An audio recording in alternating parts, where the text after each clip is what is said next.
Good evening, you're listening to The Truth Tank and I'm your host, The Tank. If this is your first time listening to The Truth Tank, a big welcome. If you're a repeat listener, welcome back.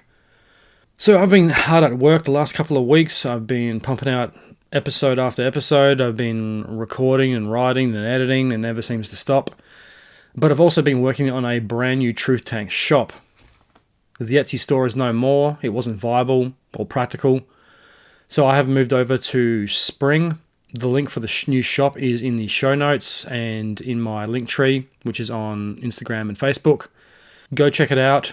I've got a whole new range of items, including kids and baby wear. I have the official Truth Tank onesie made from premium cotton. It's very cute. Go check it out. As well as all the old favorites, such as the Truth Tank logo t-shirt, the whole MK1 collection. Some items are a little different to the Etsy items. It took about 2 weeks to figure out how to do everything and come up with the designs and how Spring works compared to Etsy, which is completely different. Well, it's similar, but it's not as advanced as Etsy. The whole MK1 collection is available, including the hoodie, the Truth Tank Truth Cap, the Truth Tank tank top, which is a little different from the last version. They didn't have exactly the same cut of singlet, so I had to make do with what I had. It's more of a traditional looking tank top rather than a cut off sleeve one. Some of the new items include the Truth Tank bucket hat, a crew neck pullover, a long sleeve top, and a couple of other items with more on the way. I'll be adding more designs over the course of the year. I've also got the Truth Tank back to front t-shirt, so go check that out if you want to know what I'm talking about. If you haven't checked out my Instagram page or you're not a follower on Instagram, you should be. I put up a post a couple of weeks ago. So if you haven't seen that, you should definitely go over to Instagram or Facebook and check that out. Some of the topics I'll be covering on this year are the war in Iran. That wasn't on the list, but as I mentioned in a previous episode, it's a very turbulent and weird time for the world. Who knows what's going to happen from day to day, and just new global events are going to pop up. And that was one of them. Other episodes include the Avatar Fire and Ash review, which is available now. The Lie Communism Chapter 3 is coming very soon. It's been long overdue. Faith Under Fire, The Silent War, The Epstein Files, Frankenstein review, and the psychology of Mary Shelley, and much, much more. On tonight's show, we're going to be having a break from the dark, depressing, and dismal world of geopolitics, current events, and conspiracies. Instead, I'm going to be reviewing a film. The film in question is Project Hail Mary. It stars Ryan Gosling, and who doesn't love Ryan Gosling? Sandra Huller, Lionel Boyce, and James Oritz as Rocky the Space Rock. It was directed by Phil Lord and Christopher Miller, based on the book by Andy Weir, who also wrote The Martian. Like most of my movie reviews, this episode will contain spoilers, so if you haven't seen the film or plan to do so, you have been warned. But enough about that, let's get into tonight's episode. This is episode 96 of The Truth Tank, Project Hail Mary, film review, Ryan, Rocky, and a rollercoaster of emotion.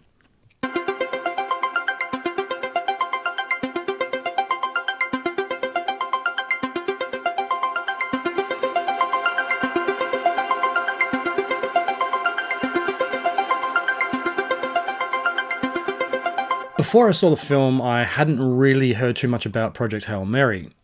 I heard there was a new Ryan Gosling film coming out with Hail Mary in the title, but I didn't really pay too much attention to it.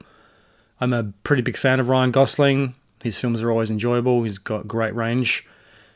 And he's a pretty handsome man, which is one selling point for the film. You can't really go wrong with Ryan Gosling.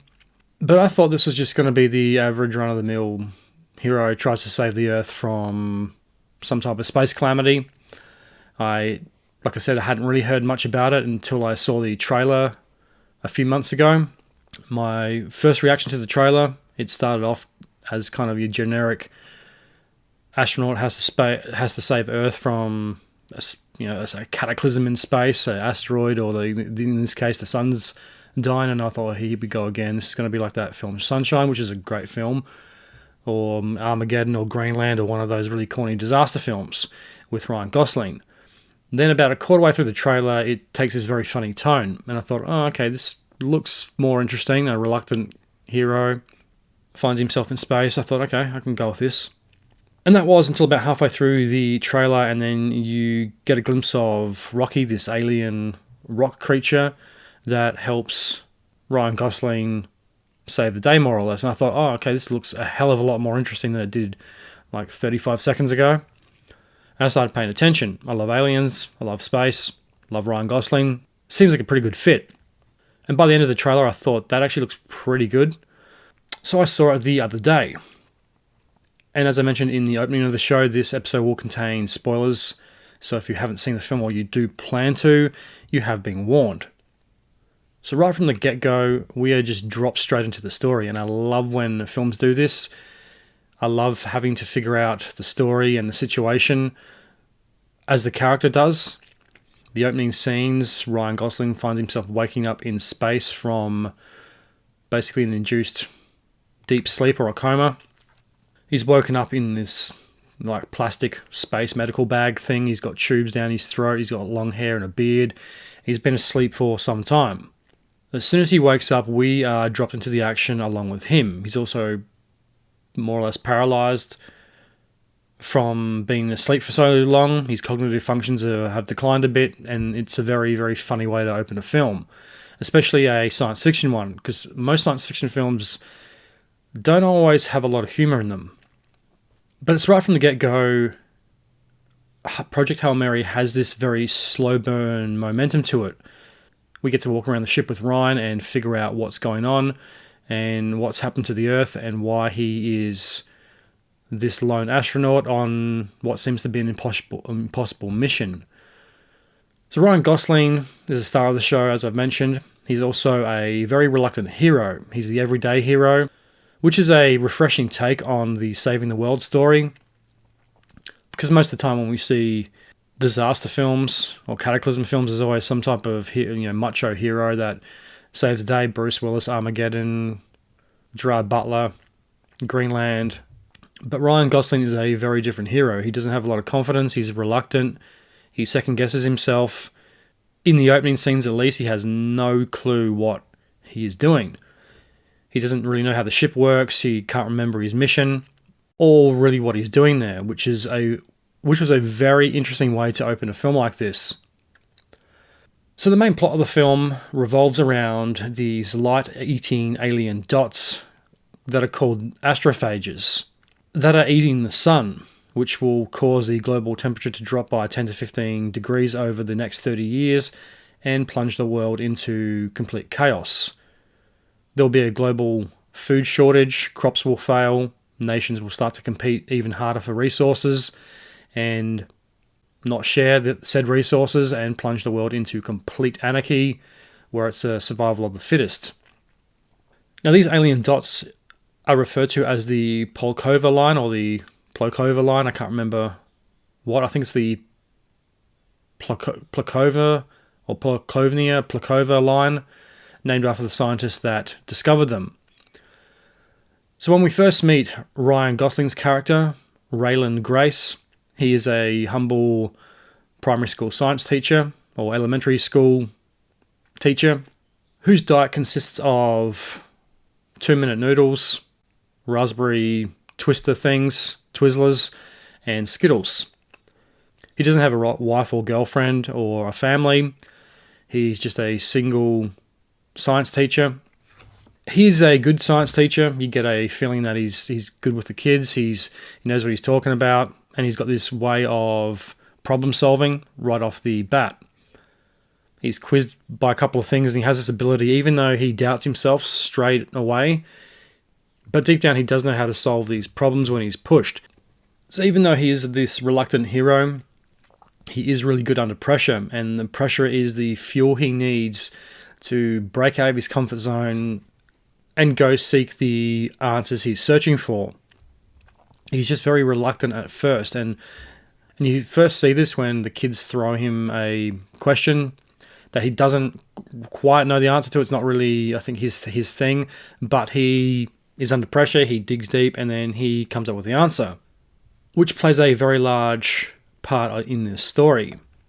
It's during this time that he's approached by Eva Stratt, played by Sandra Huller. She's a German government lady of some type who is in charge of this mysterious project to save Earth. She is recruiting scientists from all over the world with different backgrounds to put their brains together to find a solution to this global problem. She gives them a series of tests to follow to prove themselves, to see if they're the right person for the job. And you get a sense right off the bat that she is a no-nonsense, down-to-business lady that is not going to take no for an answer. So she approaches Grace and asks him about a book or a science paper he wrote 10 years ago where he challenged the accepted narrative of this scientific equation. It wasn't received well by his colleagues. He ruffled a lot of feathers. And as a result of his scientific theory, he's basically ostracized from the scientific community, and the only job he could get was a high school science teacher. And he mentions that I'm not riding a bike for fitness. And he's basically really at this crossroad where his career and his life aren't really going anywhere. Getting the job as a school teacher is basically the highlight of his life, and that's basically plateaued. This theory, I think it's about light or something like that. I can't really remember. But it does relate to the problem of the alien space-eating dots, and it's got the attention of Eva Stratt. So the film is also non-linear. It jumps between the past and the present, which I think helps really break the story up, and it keeps things interesting because you uncover who Grace is the further the film goes along. So Grace wakes up in space. He can't remember what the mission is. His hair is grown out and so is his beard. He's rolling around on the ground, half paralyzed, which is very funny. And this is where he starts to freak out. He has no idea what the mission is or how to control the ship or do anything really. The other two scientists that were a part of the mission died during hibernation, which leaves Grace all by his lonesome on this massive space station to pretty much carry out this impossible mission. Eva Stratt mentions that this mission is not a guarantee by any means. It's basically a Hail Mary, hence the title of the film. It may work or it may not. There's a 50-50 or more like a 70-30 that things go terribly wrong and the world is plunged into chaos. So during these scenes, Grace is stumbling around the ship, drinking vodka, dressing up like a cross between Keith Richards and Kurt Cobain. He's trying to come to terms with the very unusual situation that he has found himself in. The other two crew are deceased, so that leaves him to do pretty much everything by himself. And he isn't an astronaut. He's just a humble high school science teacher. So as I mentioned, it's not linear, so we flash back to Earth. So Stratt's first test that she puts to all the scientists is, can they figure out what these light dots are? So Ryan Gosling is in this sealed lab. He's running the experiments. They have a sample of the dots, and he figures out it's a cell. And it's a cell that eats light. There's another very funny character in the movie called Carl. He's a large African-American, Secret Service bodyguard for Stratt. Him and Grace have this very funny relationship. Because going back to the scene when she's trying to recruit him at the school, he's very reluctant. It's a very amusing scene because he has really no choice, but he's trying to weasel his way out of it. He just hasn't really accepted that he's now part of this bigger world and that his research is actually worth something. So she asks, can you come with us? And who's this? And he says, I'm Carl. And he's trying to plead with Stratt and Carl not to go, which he obviously does. So while he's running his experiments, he's talking to Carl through walkie-talkie. And he says, we need to go to Home Depot. I need to get some things. I want to run an experiment. Do we have an expense account? So there's a very funny scene where they go to Home Depot and buy lots and lots of duct tape, bags of Skittles, plywood, and a bunch of other things for Grace's experiment. So Grace makes this light box. It's basically a wooden box that's completely sealed. Another really clever aspect of this film is there's a lot of scenes involving Grace writing things on the whiteboard. There's quite a large whiteboard on the ship where they write daily shit down, as we all do. And it wasn't apparent in the first couple of scenes, but by about halfway through the film, you realise that what Grace writes down on the whiteboard lines up with the flashbacks in the film that help tell his backstory. He has short-term memory loss due to him being in like cryo sleep for so many years. Because I think the whole trip takes I think it was 8 years or something like that, or 11 years. So he's been asleep for quite some time. And while he's in space, you don't really know the status of Earth, what's happened, and things like that. During the experiments, Grace finds out that the dots eat light and use it for energy to propel themselves. Now, the light box gets put into a bigger box where they reproduce the light spectrum of Venus. And this is where Grace and Carl discover that the cells reproduce. Grace drops the sample with the dots in it, or it's knocked over or something like that, and they get out, and there's 3 dots in the sample, and they discover when they turn the light on, they're attracted to the light, and then there's actually 4 of them. This thing is very funny, and it does show you how funny Ryan Gosling is. The guy can do a hell of a lot. He has a very dynamic range, especially for a guy who often gets pegged just because of his looks. He is a very talented actor. Ryan Gosling has played some really funny characters over the past couple of years. He was great as Ken in Barbie. I actually liked that film a lot more than I thought I would. He was hilarious in The Fall Guy. He was absolutely brilliant in The Nice Guys. Him and Russell Crowe made a really interesting combo. The part where he punches through the glass and he cuts his wrist open. He starts bleeding and faints. But then he's also got those other more dramatic kind of funny roles like The Big Short. I haven't seen La La Land, but then he's got his really dramatic characters like The Place Beyond the Pines, which I didn't really like. Gangster Squad. There's more humor in that, but that's more of a serious role. Only God Forgives. But probably two of his most serious roles are Blade Runner 2049 as K. He's great as a replicant. He doesn't have a lot of emotion at all in that film, which is obviously the replicant way. First Man, I thought he did a brilliant job of playing Neil Armstrong, a very emotional film. Then he has his action comedies like The Grey Man, things like that, and the upcoming Star Wars Starfighter, which will be very interesting. And I heard him in an interview say that he doesn't want to do depressing or overly dramatic roles anymore. He just wants to do things that are fun because he tends to take that vibe back with him around his family, and he wants to be happier and just do more fun roles. But at the same time, I think you do limit yourself because he could play some really, really interesting dark characters like Place Beyond the Pines. He can play a really good psycho, but he just doesn't really ever do it because Brad Pitt has made a career out of playing oddball characters, and he's played a lot of psychos. Hasn't really hurt his career. It just shows how dynamic of an actor he actually is. And I'd love to see Gosling play at least one more psycho. So after the Carl and Grace father scene, which is very funny, he says to Carl over the walkie-talkie, "We're fathers, the dots have reproduced." He takes a jet ride, and this is another funny scene because he thinks he's going to take a commercial jet, but he ends up going for a ride in an F-18 and landing on an aircraft carrier in the middle of the ocean. The jet scenes are pretty funny. He's trying to take these stomach pills to stop you from feeling sick. He forgets to take them before takeoff, and he's trying to do it while he's in the jet, and they end up just going all over his face. And when he arrives on the aircraft carrier, he gets out and he's staggering around, and he picks up a traffic cone and has a few power chucks in it. So from here, he gets thrown into the very deep end of things. Strat is talking to him and says, "Do you have to debrief the other scientists?" He goes, "Oh, I'm not equipped for that. This is just a theory." She shoved him through a door into a hangar on the aircraft carrier, and there's about 50 other scientists sitting around a table with a conference call with about another 50 more.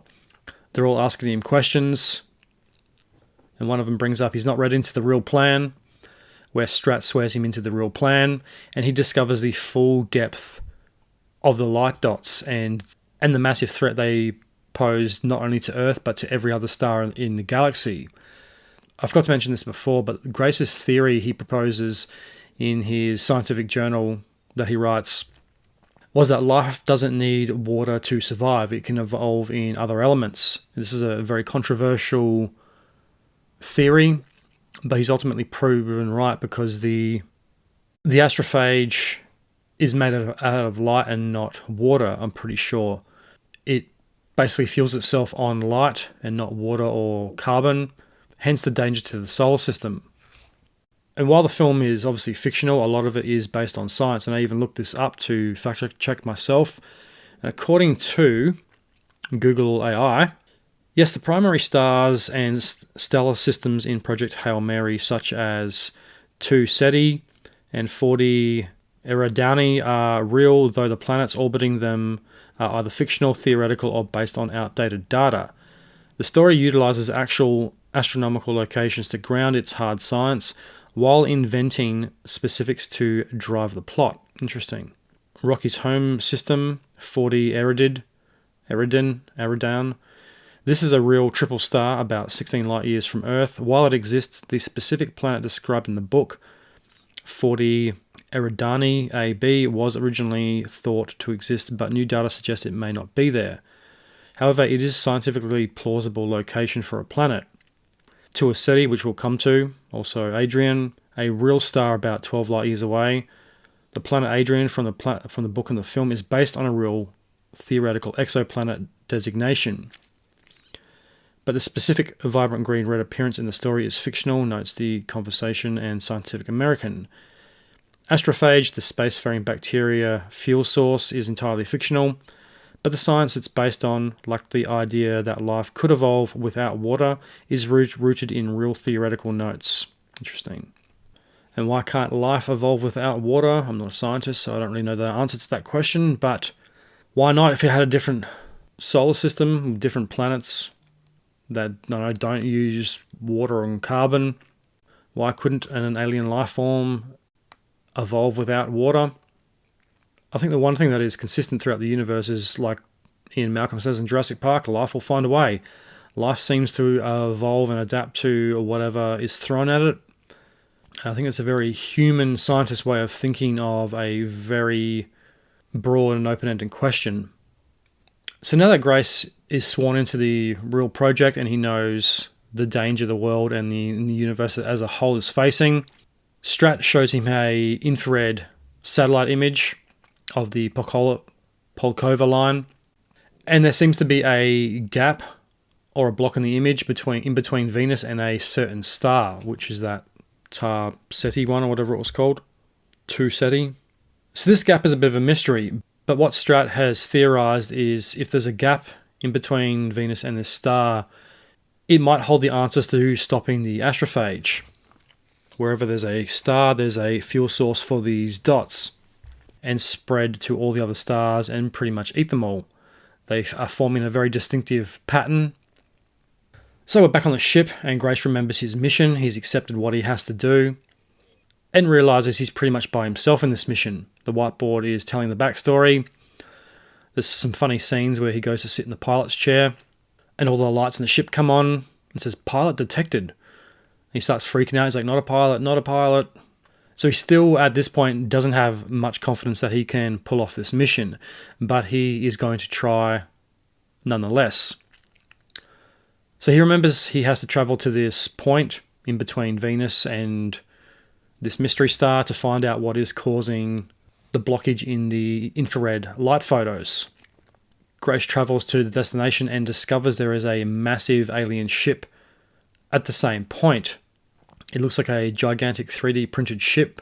It dwarfs his human ship. Now, I can't remember if it's the planet that is causing the blockage on the photos, the gap in the light, or if it's this ship that was there, because it's so big it's blocking out the light from the satellite near Earth. I can't remember if it's the ship or the planet, but either way, he discovers this massive ship. Then all of a sudden, a cylindrical object comes hurtling towards his ship from the 3D printed alien looking ship.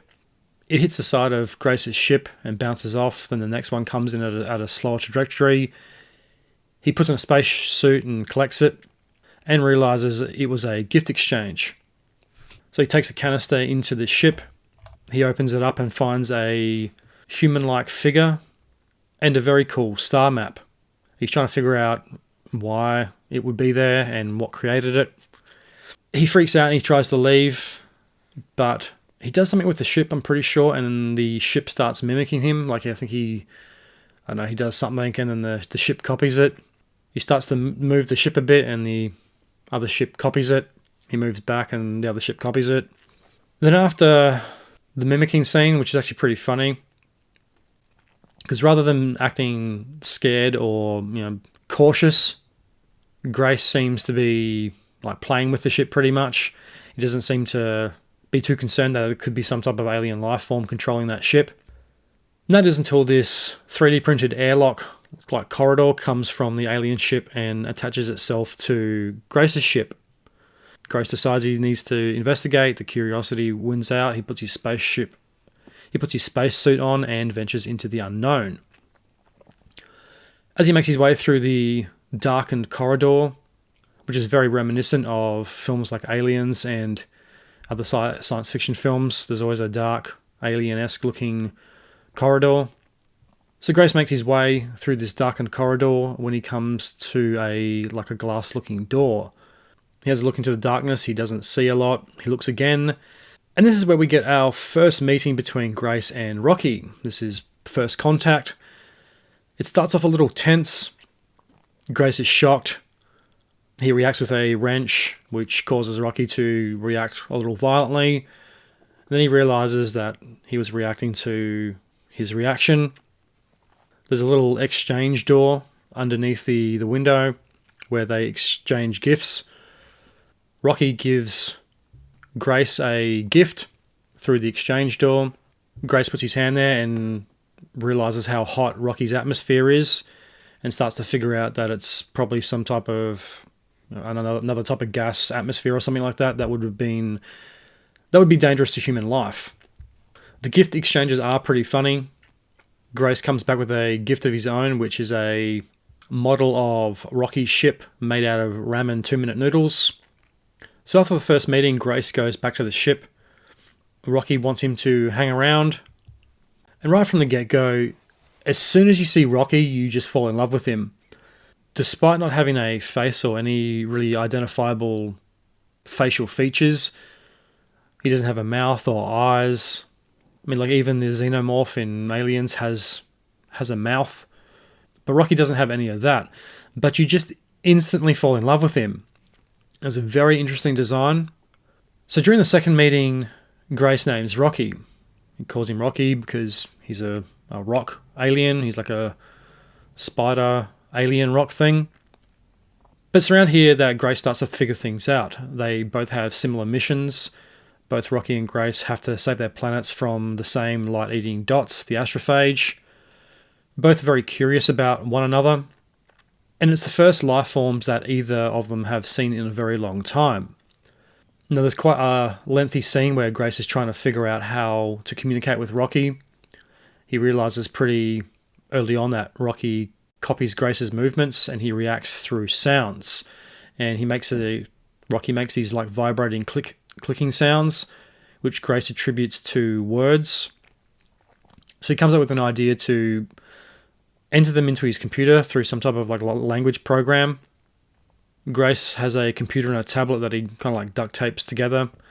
He starts to record the noises Rocky makes to record a language, and assign a word value to them so that both of them can understand each other. And it's one of those scenes that really could have gone on forever too. It is quite a long scene. It does a very good job of explaining how the pair communicate and and the sounds he reacts with, and how that might attribute to a human word in English. It does get a little confusing as how exactly the translation works, but it's safe to assume that how Rocky reacts to Grace's movements or on an item he holds up is how the word values are attributed to the noises Rocky makes. Once they figure out how to communicate, Rocky suggests that they should team up and put their brains together to solve their common dilemma. Now, the scenes in the corridor are pretty long. They do cover a lot. The key one being communication, because it would be a very clunky movie if the entire time these two are just trying to figure out how to communicate. So that really had to be established in order to get the rest of the movie flowing naturally. Because when Rocky makes a noise or does something, a voice on this computer translates the sounds and says it in English so Grace can understand it. There's a funny scene where he goes through different voices to find out what Rocky's voice is going to be, and the voice they pick is perfect for Rocky, and it's one of those voices where you just can't picture the character sounding any differently, much like Darth Vader or Bane or someone like that. He has this kind of like childish wonder in the questions he asks and in the tone of the voice. The voice function on the laptop pretty much vocalizes Rocky's sounds and actions and puts them into words, more or less. There's one really interesting thing about Rocky that Grace discovers, is that Rocky sees in echolocation. He is more or less blind visually, but sees through sounds and echoes. He sees through sounds and echoes so well, his vision picks up 3D shapes. He can see through walls, which is explained later in the film in amusing detail. Grace discovers this when they're exchanging gifts, and Rocky's gift is a clock. So Grace gets a clock and discovers that Rocky can't differentiate what it is that he's holding because the numbers are flat.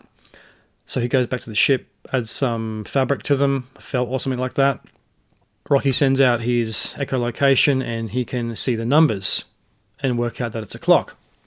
Rocky makes these high-pitched sounds that send out vibrational waves that send back to him detailed images of what the sound is reflecting off of, which explains why he can see so well in the darkness of his ship. He can't see like a human, but he doesn't need to. Rocky also has this like texturing or grooves on one of his arms that he rubs his hand up and down, and it's kind of like a musical instrument, like a xylophone. His species uses it to say goodbye. They make this sound on their arm, which I also thought was very interesting. So once communication has been established and the two are comfortable with each other, the audience gets filled in on Rocky and Grace's backstories even further. And this is a very clever scene because now Grace can understand what Rocky is saying. Rocky is very straight up with his questions. He has a very childlike manner. He just asks very direct questions, one of which is, where is Grace's crew? We get more backstory to the deceased crew members. I did think it was a little strange that there's only 3 of them. This is such an important mission and there's only really 3 people on this ship, even though it's big enough. And it seems like the ship is obviously designed for a larger crew as well. Rocky also asks how Grace found his ship, about his mission, and where he's from. On the other hand, Rocky tells Grace that there were 23 of his species on the ship, but Rocky is the last of his crew. And he's from a planet called Erid, or Eridan. This is a very clever way to fill in the blanks, as the story isn't linear and it cuts between past and present. Both Rocky and Grace have the same problem. Rocky suggests working together. Both have technology that can help stop the astrophage. Both have different forms of technology as well. Rocky is like an engineer from his planet. His ship looks 3D because Rocky can pretty much create anything like with his hands.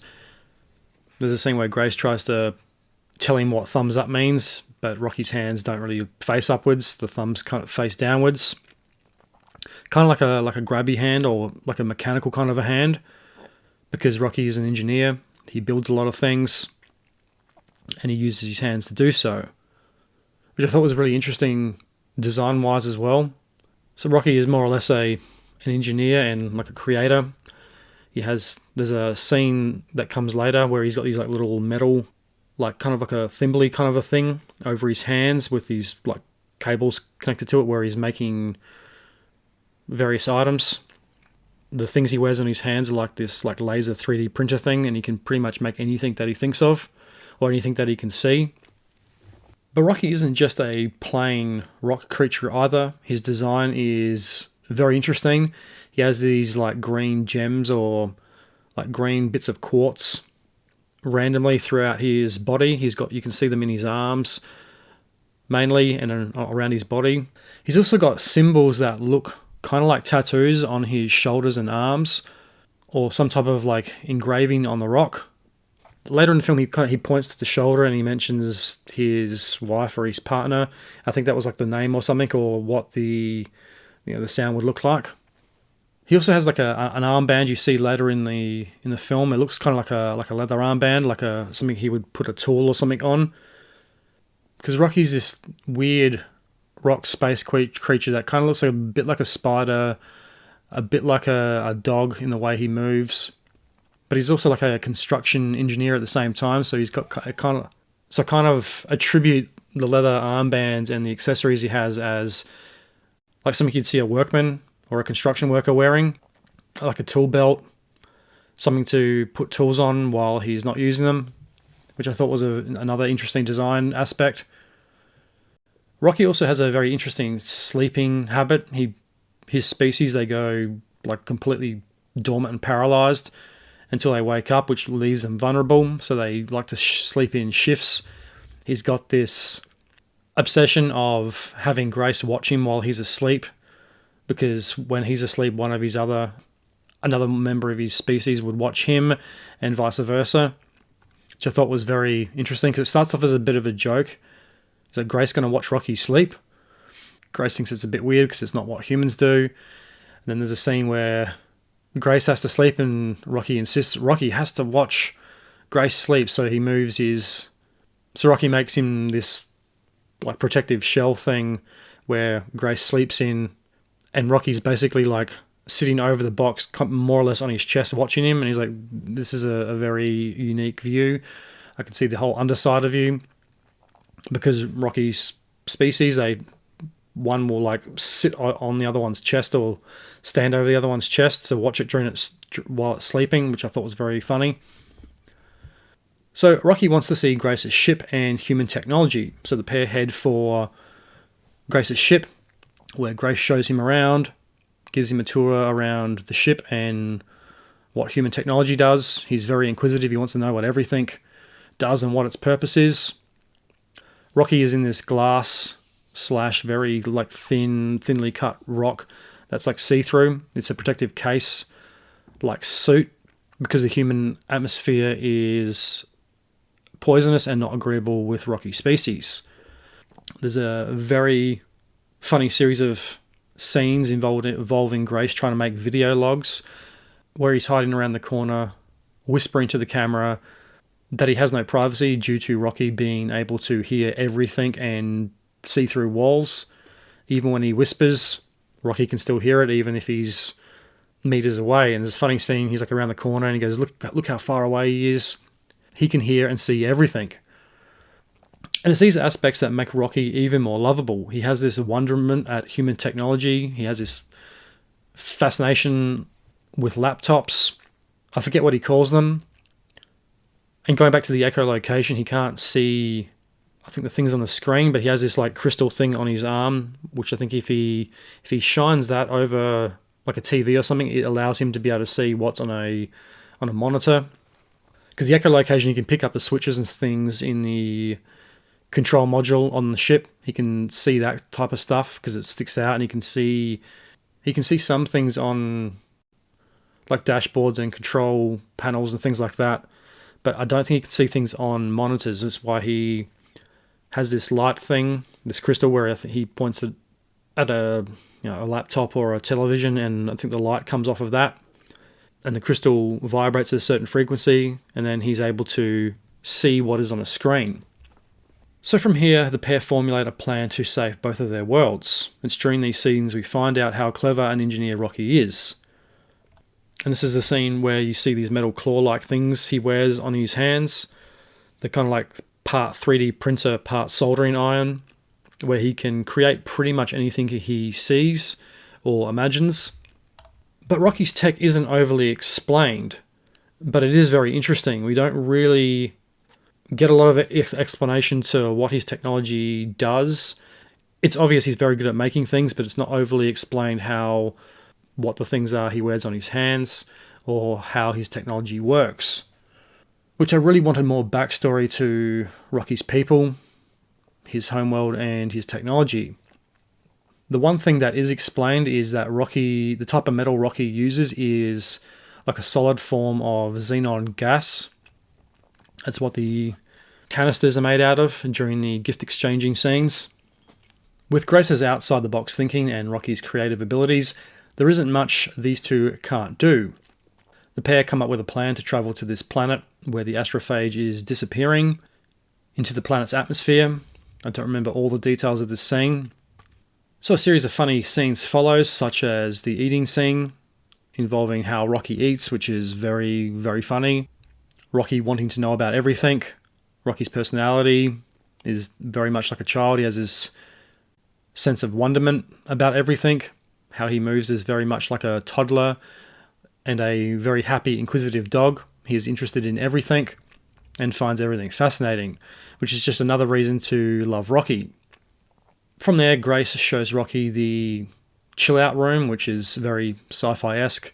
This is similar to the scene in the Aliens director's cut where Ripley is sitting on that bench and there's like that video screen with like the forest. This is the same thing, just on a much bigger scale. It's like a hexagon kind of a shape with screens all over it, and it plays different environment scenes from Earth, such as the beach, forest, birds, waves, things like that. But it's also a way for Rocky to learn about Earth. He learns about the different terrain, about the water, forests, animals, things like that. There's a lot of playful scenes of Rocky rolling through the ship's interior, exploring and asking questions. These are generally very funny and heartwarming moments, especially in this part of the film. Because this is probably middle of the way, probably just past the halfway point. And you're getting a very clear sense of these two very similar but opposite characters. So it's around here that the pair figure out the bacteria might be the reason that the dots are disappearing over this particular planet. They come up with this idea, which involves flying Grace's ship over a low orbit over the planet with infrared light to collect a sample of bacteria in the planet's atmosphere. This idea comes from Rocky after he watches fishing videos in the chill-out sphere. Rocky makes this chain and the equipment that will collect the sample, and Grace is going to have to suit up and go on the outside of the ship in order to conduct the interstellar fishing mission. So the pair head to the planet. It's a pretty dangerous mission and they're only going to get one shot at it. Grace goes outside of the ship. There's this camera-like sensor thing, which is pretty funny. He has to use it to take the infrared shots of the atmosphere, then lower the ball on the chain, the collection ball thing, into the planet's atmosphere. The ship is only hovering like a few hundred feet above the planet's atmosphere. It's a very high-risk mission. There's some really great cinematic shots. The planet has this like half and half red and green color to it. It looks really, really cool. There's like the red and green mixing in the atmosphere. There's lots of clouds and stuff. Very cinematic, very sci-fi. The ship can't hang around for too long because it's not what the designed purpose for the ship was. It wasn't designed for low orbit fishing trips. So the atmosphere starts to kick up and cause havoc with the ship. Grace is knocked out by a broken part of the ship that flies off and hits him. Rocky's in the ship. Rocky has real concern for the fate of Grace, so he's telling him to wake up because he can see what's happening on the monitor and through the walls. But fortunately, Grace recovers. He gets back in the ship, and the pair get ready to leave the planet's atmosphere. This is where things get very dramatic. One of the fuel tanks of the ship is damaged during takeoff, which sends the ship into a centrifugal spin. I forgot to explain this before, but Grace's ship runs on the astrophage. They use it as a fuel source. There's kind of like not like a hyperdrive, but there's like some type of drive system that gives light to the millions of astrophage in the fuel tanks, which makes them absorb it for energy, and which propels the ship forward much the same way they use the light to propel themselves throughout space. This thing gets pretty dramatic. The ship is basically spinning out of control. Grace is fighting to stay conscious. This scene reminded me of a similar scene from First Man, where apparently this actually happened with Neil Armstrong. One of the boosters or something malfunctioned or got jammed, and the ship just kept spinning around, and he managed to keep conscious and fix the issue. That scene in First Man is fucking harrowing. It was one of the freakiest moments in that film. If you haven't seen it, I highly recommend it. It's a great movie. Makes you want to reconsider being an astronaut. So the ship is spinning uncontrollably. This part gets very intense. And the whole time I was watching it, I just wanted this part to end. It's a pretty lengthy sequence, and it's very intense. It's a real heart-pounding moment. It's drawn out just enough that you just you want to cover your eyes. Can it just be over? Because it's just, so nerve-wracking. So Grace is rendered unconscious due to the spinning. He's trying to jettison the fuel pods that have this breach in them, and they will explode and probably blow up the whole ship if he doesn't. Rocky's telling him to wake up. He is basically, face pressed up against the monitor. He's got blood all over his face. I think he's broken his nose or something.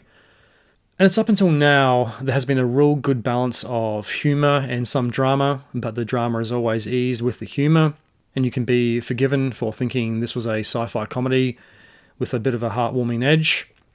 And this is a major spoiler too. This is where the film really gets flipped on its head, and it becomes another film almost. The drama and intensity are ramped up. And this is where Rocky makes a choice. He makes a choice to leave his protective case in order to save Grace and the ship. He was watching Grace pushing the buttons. He knows what to do, but it involves leaving the protection of his case. Rocky leaves the protective case. He grabs Grace, jettisons the fuel tanks, and drags him down to the med bay. As soon as he's exposed to the atmosphere, he starts to burn and black smoke starts pouring out of him. Grace is saved, but it looks like Rocky is a goner. And this scene is where the film flips on its head majorly. The humour is put on the back burner and things take a very drastic and dramatic turn. Grace is out cold. He's being worked on by the medical robot. Smoke fills the background and the fate of Rocky is unknown. Let me tell you, this scene is fucking brutal. It made me cry. I did not see it coming at all. Because the whole time you're trying to figure out the story and what's going to happen, and how is this story going to end. This is a fair while into the film, well over halfway into basically going into the third and final act, and I still have no idea how the film's going to end. I did not see this level of drama coming, and it really caught me off guard, and I was just bawling my eyes out. Well, not bawling my eyes out, but all the screen started to go all shiny around the edges. I had so many tears in my eyes. I had tears streaking down my face. I haven't cried like that in a movie in a long time. And it was just something about Rocky that you really connect with.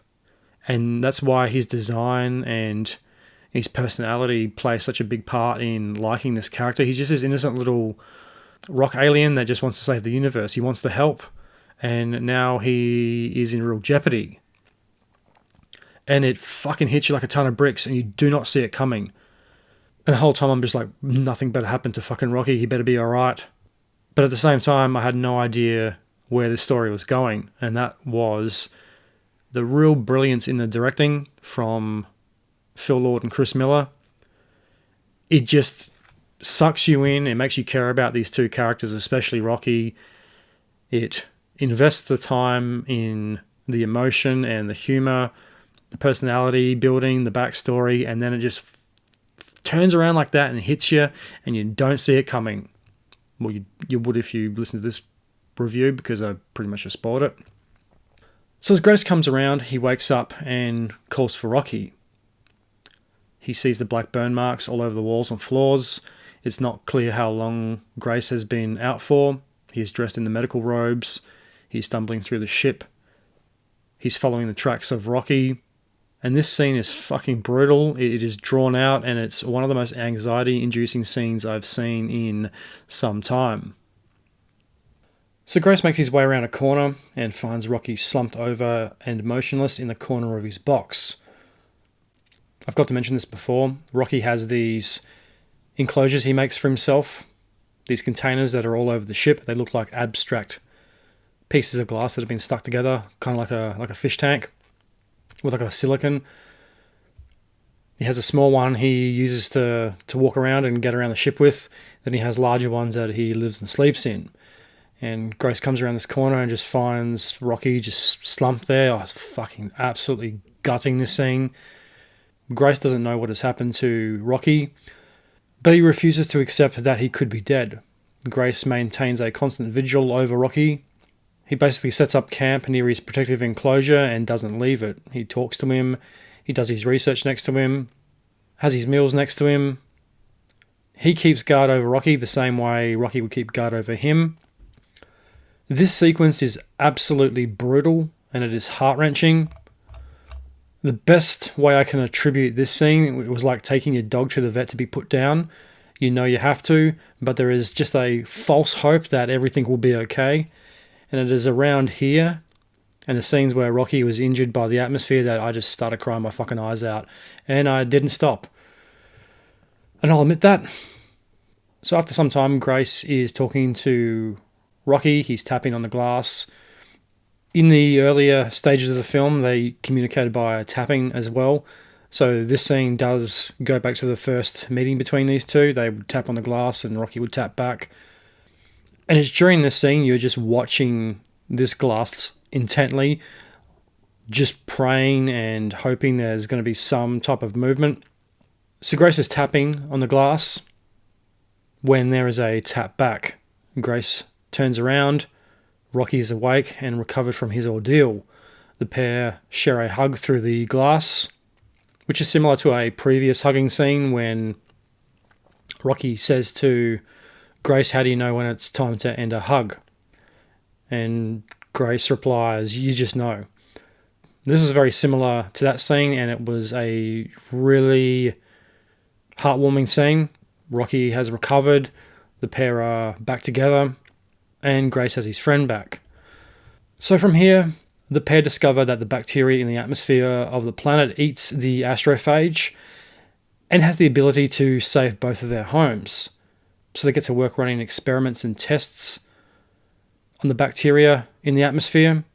Rocky makes these containment jars out of the xenon metal.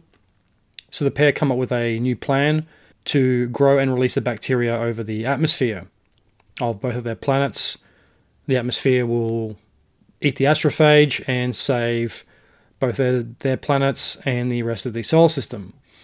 So this is pretty late into the film, and I still have no idea which direction it is going. I thought this was a sci-fi comedy drama, and then it switched to a sci-fi drama, and I still have this uneasy sense that there are more obstacles on the way. So once the plan is set, the hard part begins. Saying goodbye and returning to their home worlds. And at this point, Rocky and Grace are back together. Rocky's recovered, and I just wanted more Rocky. Rocky's got some scars on him now from the burns from the atmosphere. I just fucking love Rocky. I wanted more of him. I wanted more of him and Grace. And it's a pretty lengthy film too. I think it clocks in at about 156 or 157 minutes. And this film could have gone for 200 minutes, and it still wouldn't have been enough time with Rocky. But there is another obstacle. Grace doesn't have enough fuel to return home to Earth, due to the tanks being damaged when they were flying over the atmosphere of the planet, which would prevent him from reaching Earth. And going back to a bit more of the backstory, this mission is basically a one-way mission. All the scientists involved realized this is pretty much a suicide trip. The point was to collect samples and do the research in an attempt that they could use whatever was stopping the light as a weapon to fight it. It was the samples and the research was supposed to be put back into probes and sent back to Earth. Grace doesn't have enough fuel to reach Earth. But the ever loyal and lovable Rocky steps in and says he will give Grace the £2 million of fuel needed to make the journey back home. He explains this will only make my trip 6 years slower, getting back to his own home, but he can give him the fuel so he can reach Earth. And it was moments like that in the film that also made me cry even more. Because Rocky is this absolutely selfless creature that you just fall in love with. Nothing he does is for himself. He just wants to help Grace. He wants to help humans even though he's never met them. That childlike sense of wonder that makes up his personality really smacks you about the head emotionally, because there's just no way you can not like Rocky. Nothing he does is for himself. He's all about other people and just helping. It seems like his species is made up of engineers and just these creatures that just want to engineer and help whoever they come into contact with. And that's another reason you just love Rocky so much. And man, I had fucking tears gushing out of my eyes when he said that. I haven't cried that hard in a film in a very long time. And this is why this part of the film rips your heart out, shows it to you, and then hits you in the face with a sledgehammer. The pair realise this is where they part ways. They say their goodbyes and exchange their last gifts. Rocky is very excited about getting a laptop. And once again, that's that childlike wonderment. He's just amazed at this, what a human would basically class as a mundane piece of technology. He's just over the moon to have this weird, talking, colourful human contraption. He's being nice enough to give Grace the fuel he needs to get home and hasn't asked for anything in return. So I started crying heavily again. This is a sad moment in the film, but it does have a happy quality to it also. And I still don't know how this film is going to end. This is very late into the film. It was obvious from the moment these two meet, there was going to be a goodbye, that they were going to have to go their separate ways and return to their respective planets. We've gotten over Rocky nearly dying, which was fucking traumatic and I'll probably need therapy for. But now this sad, yet happy-ish goodbye is on the horizon. So Grace goes to sleep in his sleep pod thing. He's asleep for a little while. We get a bit more backstory about why there's only 3 astronauts on the ship. The other 2 were killed during training, and we find out that Grace was more than the reluctant hero. He goes to meet Strat. They think the whole mission's a failure, and she says to him, "Yeah, we can't replace anyone on this short notice. It will set us back months, if not years." He was the only person that could have filled in, and he's like, "Well, I don't know where you're going to get someone to fill in, but it's definitely not me." And then he basically is forced to become an astronaut. He has no choice in the matter. The scene in the office where she's explaining this to him is funny because she's so deadpan, she's so serious, she doesn't have a lot of emotion. There's only one scene where she does show a little bit of emotion, which is a karaoke scene where she appears to be more human because she's got this massive task of trying to save the world, so she doesn't have time for emotions or human bullshit. And if he bothered to listen, it was very clear that he doesn't really have a choice. He just doesn't want to accept it. And the scene where he's back into the corner of the room and he tries to climb up a desk where the 2 guards walk in is very funny. It's like this one shot and he runs out the door, runs past the window, and she picks her phone up and says, yeah, he's running. And then he gets tackled by a guard and sedated. So Grace is asleep when he is abruptly awoken by a containment alarm. It's coming from the research area, and it turns out the bacteria has eaten through the xenon containers. Grace manages to contain the bacteria before it spreads throughout the entire ship, and he starts running some tests to find out how the bacteria got out of the containers, where he discovers that they have evolved rapidly to the xenon. As the tests were done in xenon containers, the bacteria has adapted to the metal and is starting to eat it and use it as a fuel source. This disturbs Grace. He documents everything. He starts making video diaries, and this is when the anxiety starts to spike again and the emotion, because Rocky and Grace have parted ways. and it's just one thing after another, and kind of just like life on Earth at the moment. Just when you thought they had come up with a plan to save the day and everything was going to go smoothly, no, they're about to hit another interstellar iceberg. The most disturbing discovery Grace makes is that Rocky's ship is made out of xenon. The bacteria will eat the fuel lines and eventually the whole ship, which would cause Rocky to die a slow death by radiation poisoning. And Rocky would never know what caused the ship to stop working in the first place, as he doesn't have the technology to find out about the bacteria. That was another really interesting part of this film too, because Grace, I mean, they're both engineers, they're both geniuses, they're both scientists, but from different angles and different species. And I like the way like Rocky is not really exactly looking through a test tube, but he can still understand and comprehend that. He might not be able to discover it because he doesn't have the hands and maybe doesn't have the scientific knowledge to do so, where Grace does, and he can explain it to him. And then they make the containers to run the tests on. But neither of them see the bacteria evolving to the metal, which would make the containers redundant.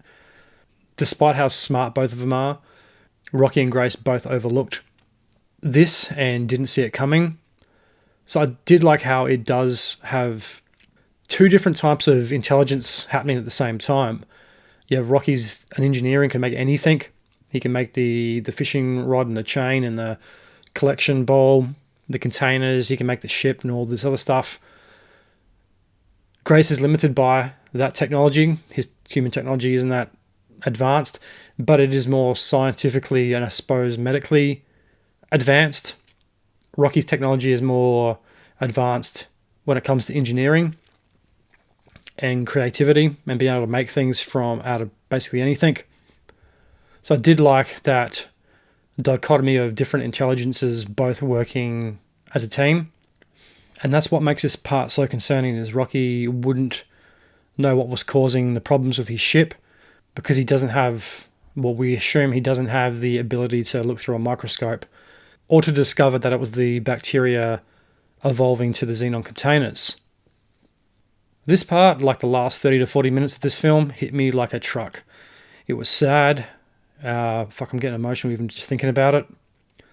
It was sad when Rocky was recovering, but this was worse. It was not knowing what was going to happen to him or where Rocky was. And this is reflected through Grace and Gosling's performance, because you believe every emotion and how concerned Grace is for Rocky's survival. This brings us to Grace's choice. Grace has two choices. He only has enough fuel to make it back to Earth or to try and save Rocky. I know what I would choose personally, and once again, I did not know how this film was going to end or what direction the ending was going to be. I think I know the choice Grace was going to make. And given how close these two have been throughout the whole film, I guess it is pretty obvious, but at the same time, Grace also has this overarching responsibility to save every person on the planet with this research. And that is a catch-22 in his decision, in his choice. He knows this is part of a bigger picture, and if he doesn't send his research back to Earth, then I guess all life on Earth is going to be extinct. But that also goes for Rocky as well. If Rocky doesn't make it back to his planet, the same thing's going to happen to his people. So Grace puts all his research and data on the bacteria and the astrophage. He makes a bunch of video logs explaining how things worked and where his research has led. He puts all that research into the probes and launches them towards Earth. They're recovered by Sandra. She's on an icebreaker. This is sometime in the future. We're judging based on how much she has aged. She had red hair and she's got like a reddish grey hair now. So things on Earth have probably gotten worse. The icebreaker scene was interesting too, because it does leave a lot to the imagination. Are they on this icebreaker in the end of the world so the chaos doesn't find them, so they can try to hold out hope that Grace is going to give them the research in a hope that they can save Earth? She's watching his video logs and she's introduced to Rocky via video. She doesn't seem overly excited that he's discovered a completely new alien race that's been helping them. But he includes the human figure that Rocky gave him. So Sandra and her team get to work on a solution, and we can assume, or like to assume, that they save Earth with Grace's research. Now I was thinking, is he going to save Earth or help Rocky? And what would I do in his position? And up until this point, it's been a one-way trip until Rocky's selfless act of giving Grace the fuel in order to get back to Earth. But if Grace goes to save Earth, Rocky dies, and so do his people, but his people live. So it is a very hard choice, but at the same time, can he just leave him to that fate? It's 50-50 whether or not he makes it. Is he too late? Can he even find Rocky? There's a lot of what-ifs. But he does have to have some faith in the situation as well. He calculates that it will take 52 days to find him if he's in the same area when they last saw each other. And at this point, the tension is unbearable.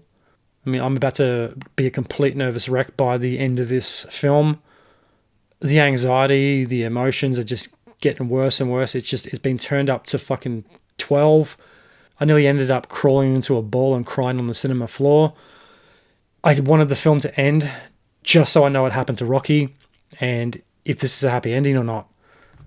And what Phil Lord and Chris Miller do so well is they just hide the real direction that this film is going to go. Everything is masked in these layers of emotion and deceit. You think it's a sci-fi comedy because this is a generally funny movie as well. There are some really funny moments, as we've seen with a lot of Gosling films. He is a really, really talented comedic actor, but he's also a very good dramatic actor as well. And you've had this comedy at the start, a bit more of a blend of comedy and drama in the middle, and now this is it's straight drama and emotion. Gosling is great. He is really great at basically being the only human in most of the scenes in this film, because outside of Earth, it's just him and Rocky. And the concern and the emotion, he just does such a fucking great job of making us believe he really cares about Rocky, and it makes you buy into their relationship even more. And this is where Grace Under Pressure really comes back into it. And this is what he does best, is he figures things out when the pressure is on. He has these impossible odds thrown at him.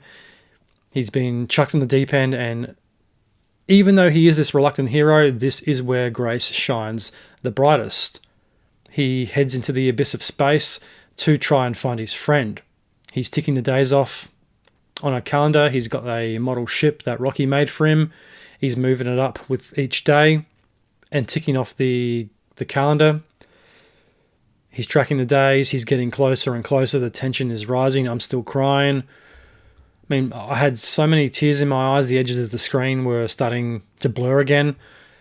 And I'm just holding back the tears because I still don't know where this is going. Is this going to be a happy reunion? Or is he just going to take his helmet off and just drift off into space and explode into pink mist? Because it is just brutal. And look, personally, if I made this film, I think I would make such a sad and dramatic ending just to fuck with people. But the film could have gone either way. And I mean, for a joke, I would do this if I had the resources. I do 2 endings. I do a director's cut. You have this version, then you have like the director's cut and the Blu-ray, where it's just like a Greek tragedy in space, and everyone on all these planets is wiped out, and all the stars just go out one by one, like the last scene of the film, and the entire universe is extinguished. But that's getting a little dark. So the anxiety is rising, the tears are flowing, and Grace finally comes across Rocky's ship. It is motionless in space, and this is tension and anxiety smashed together here. And the first signs that something might be wrong is the airlock doesn't come up and attach to Grace's ship this time, which is not a good sign because it has every other time. Grace tethers himself to the airlock and makes the long and stressful journey towards Rocky's ship. Grace reaches the door. He's banging on the door. He's shining a light into the blackness, but there is no response. My heart is in my throat. I'm trying not to breathe, and I'm trying to hold back the tears. I'm holding my breath in anticipation. I mean, I haven't been this emotionally invested in a film for ages. I was saying to myself, if anything happens to Rocky, I'm walking out right now. And I'll probably need therapy afterwards. I still don't know how this film is going to go. So after more banging on the door and shining lights down the passage, Grace sees something, a slight glimmer of hope, and Rocky comes running up to the glass. And I can tell you the sense of relief I felt was intense. I have never wanted an alien or a character to survive more than Rocky, apart from Han Solo or Chewbacca. But there's just something about Rocky. You love him. You just buy into the character. He's so lovable. He's like a modern day E.T. So Grace saves his friend and both of their worlds. And a big spoiler ahead. This isn't quite the ending of the film, because you think, well, there has to be something a bit more than this. That he can't just end banging on the door. Then Rocky comes up and puts his hand on the glass, and then they see each other, and that's happily ever after, because it's not. Because they're still more or less stranded in space. Rocky's ship will probably be eaten by the bacteria eventually, and he'll have to go back onto Grace's ship. Grace doesn't have enough fuel to get home. So how does the story end for both of our heroes? They're not the stereotypical astronaut heroes either. One's a reluctant hero, the other's this inquisitive, selfless character that has this wonderment about everything and just wants to learn and help. There's another heartwarming scene earlier in the film where they figure out the bacteria. Grace has got a party hat on and they're watching fireworks in the video sphere. And Rocky says, he wants a hat too, so Grace makes him this hat and puts it on him.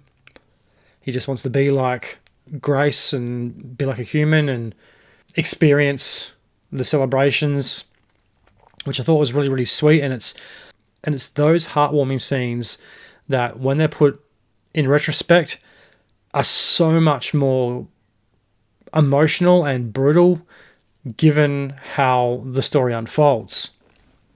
So Grace wakes up. You think this is the ship because his dwellings look very humanish. The medical robots there that he talks to. I'm still quite emotional and on edge at this point, because I still don't know how this film is going to end. Did he make it back to Earth? Did he crash land? Did he save Rocky? Did he go back to Earth and crash land, and then Strat finds him and picks him out of the ocean? Hence the icebreaker scene. Is that what they were looking for? That's how I'm thinking this is going to go. There's kind of like a living room set from like an IKEA store in the background with this circular window, and I thought, is he just living his days out on the ship? Because that was the plan with the other astronauts. They had enough food for a couple of years, and he could obviously extend that because he's the only one left. But the plan was to do the research, send it back to Earth, and then basically just commit suicide, and they can die however they wanted to. One of the astronauts was going to inject a lethal injection into herself, and I think the other guy was just going to take pills or something like that. But Grace isn't the type of character to do that. He's a reluctant hero, and I don't think he was really going to top himself quite so easily. So I'm thinking, is he just going to stay on the ship and just cruise around the solar system until all of his supplies run out and he eventually starves to death? That's kind of how I was thinking it was going to go, and that's probably how I would have ended it. Make it a real dramatic, brutal ending. But this thought was interrupted when you hear a banging on the front door, and I thought, front door? Like, the ship wouldn't have a front door. Grace heads towards the door. He's not wearing a spacesuit of any type. He's just wearing like normal clothes that he would teach in, like a jacket and pants. He opens the door. He's obviously breathing atmosphere, so I'm thinking he's definitely back on Earth. And he looks down and he sees Rocky. He says, "Yeah, let me get up. You're always so impatient." Yada yada yada. He's joking with him.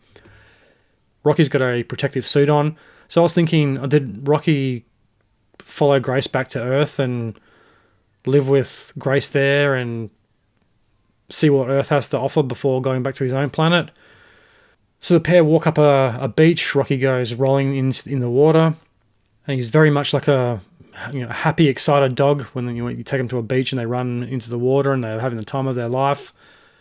He's asking all these questions to Grace, and Grace is trying to answer them. And then you realize they're not on Earth because the background looks different. There's something about the clouds and the rocks that look very alien. And then you realize that we're actually on Rocky's planet. And I didn't actually think we were going to see Rocky's homeworld, but you do get a brief look at it in the finale of the film. I wanted more of it. I thought it was really interesting. The camera kind of pans up and Rocky has built this habitat for Grace to live in. It has Earth atmosphere, and he says to Grace, was the water not too hot? And he said, yeah, it was too hot yesterday, but it was too cold the following day, but it's perfect right now. So he's very concerned with Grace's well-being. If the temperature is right, they're walking down this beach, and you see like the big glass habitat. So it's kind of like an alien Truman Show. It goes up, the camera pans up, and then you see like the big framework over the habitat. You don't get a good look at what is outside of that. We can only assume that the atmosphere is probably pretty corrosive and toxic. It looks like it was like pretty dark as well, because obviously the planet would be dark because they don't see visually, they see through echolocation. The climax of the film is Grace doing what he does best, giving a science lesson to a group of students, and these students are all Rockies. There's different colours and different shapes and sizes. They're all as excited as him. They're all throwing their hands up in the air and they're getting very excited that they're being taught human science. Rocky's there in the classroom with him. There's like a big barrier, like the glass protective layer around where like the classroom is, and all the alien creatures perched on different rocks waiting to get the lesson from Grace. I thought the ending was one of the best endings I've seen in years. It's really stuck with me, and I've been thinking about it a lot over the past week since I saw it.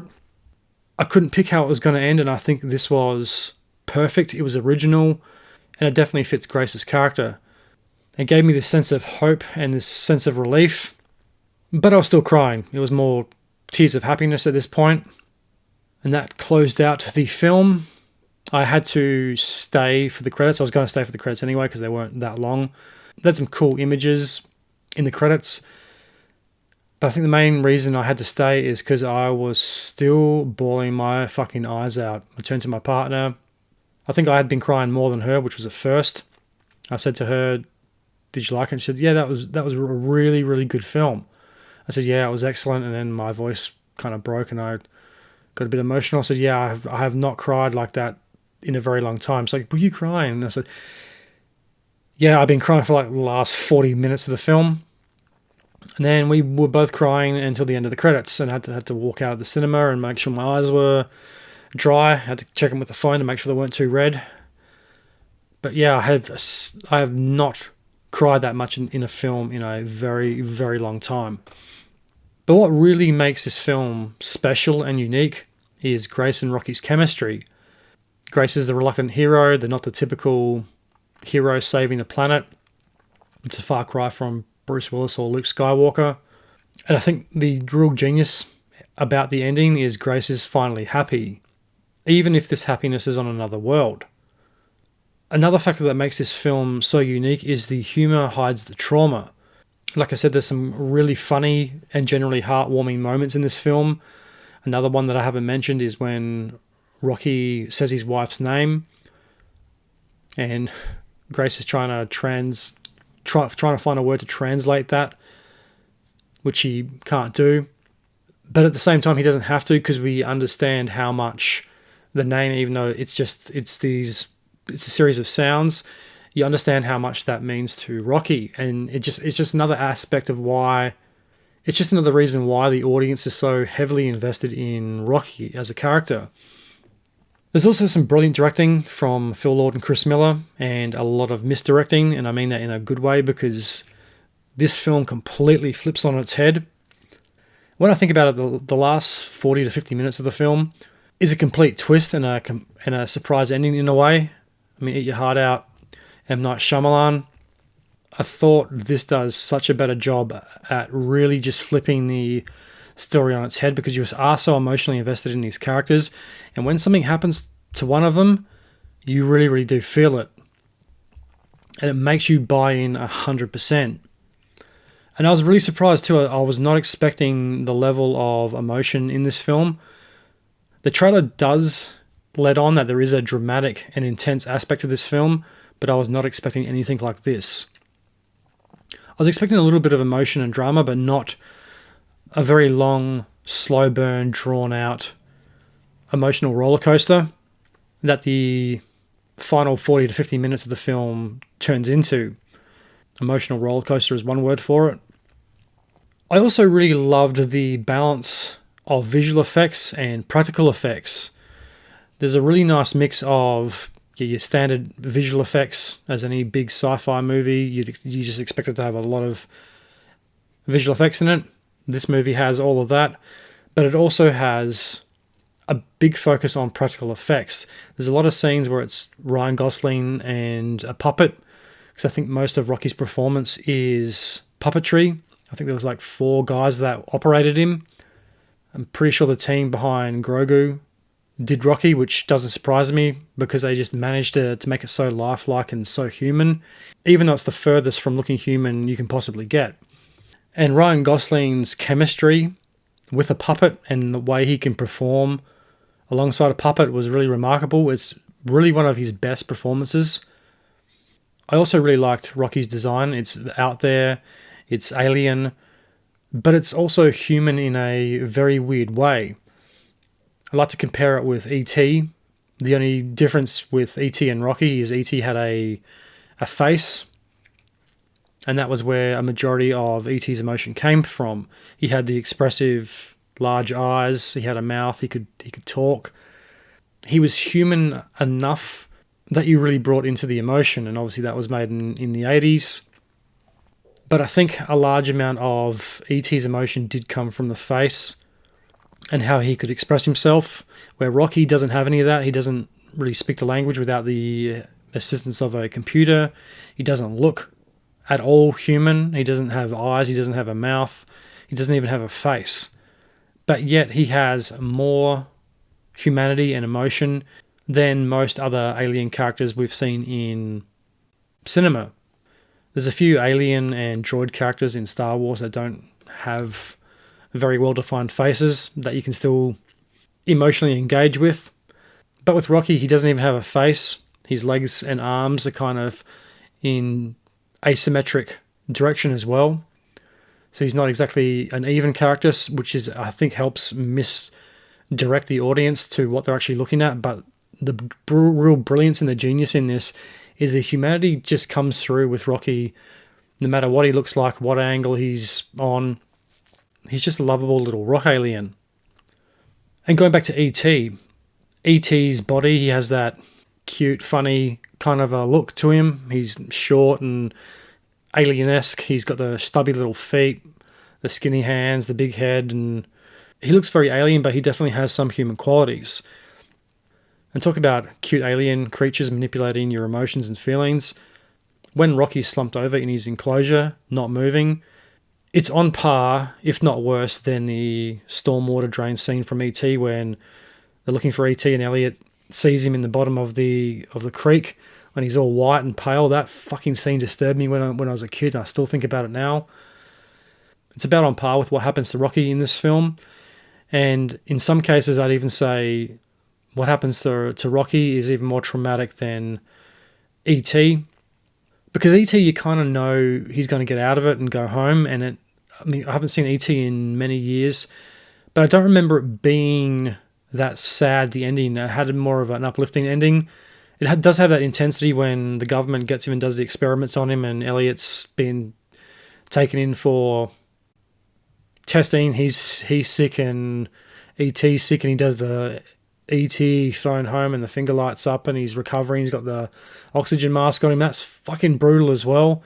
And then when, was it the older brother, when they bust Elliot and E.T. out of the facility and then they go right in the famous flying scene. I might have to watch E.T. after this. It's similar to that. I'd say the difference with E.T. is that he is more expressive with the face and you do know he's going to be alright, but The difference with Rocky is you can't tell if he's in pain or if he's injured through his face, because when he comes out of the enclosure to help Grace and he's starting to burn, he's making these horrible high-pitched squealing noises, so you know he's in pain, but you can't see it on the face. And he's starting to vibrate and getting very weak. So you have to gauge what's happening to Rocky through his body language rather than the face, where I think ET is more face than body. I'll say it again, I've never been affected emotionally like this before, especially from a puppet without a face. But maybe one of the greatest aspects of Project Hail Mary is it does restore your faith in humanity and the magic of the movies. There's no politics or messaging, it's just good old-fashioned storytelling. It's a character-driven story. There's a massive big picture aspect to it, but at its core, it's a story about two very different characters from different worlds coming together, finding a common ground in order to solve a common problem. It also came out at the perfect time too, because there is so much shit happening geopolitically in the world right now. The Iran war continues, and who knows how long that's going to go. I'm predicting years, if not 10 years. I hope I'm wrong. There's a lot of tensions at home in Australia. We're going through a bit of a fuel crisis or shortage.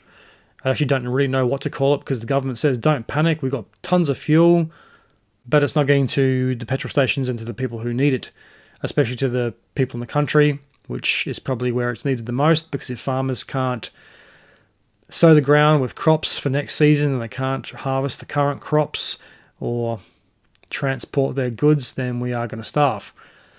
So the next couple of months might be very interesting and physically and emotionally taxing, especially if this goes up and the price of petrol keeps climbing, and that'll have a knock-on effect to the price of groceries unless the government pulls its collective head out of its arse and actually does its fucking job.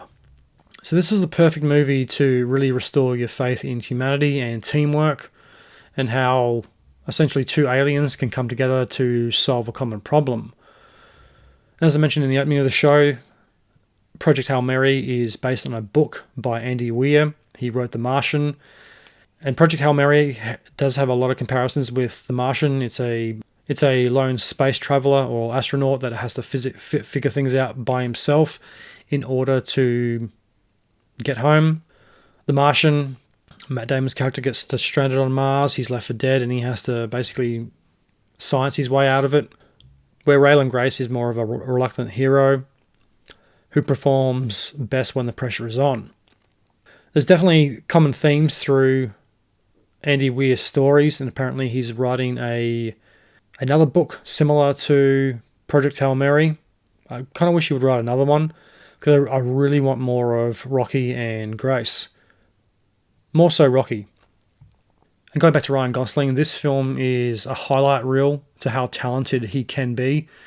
He can really do anything. He has done comedy, drama, complex emotion, and a little bit of action all in the one film.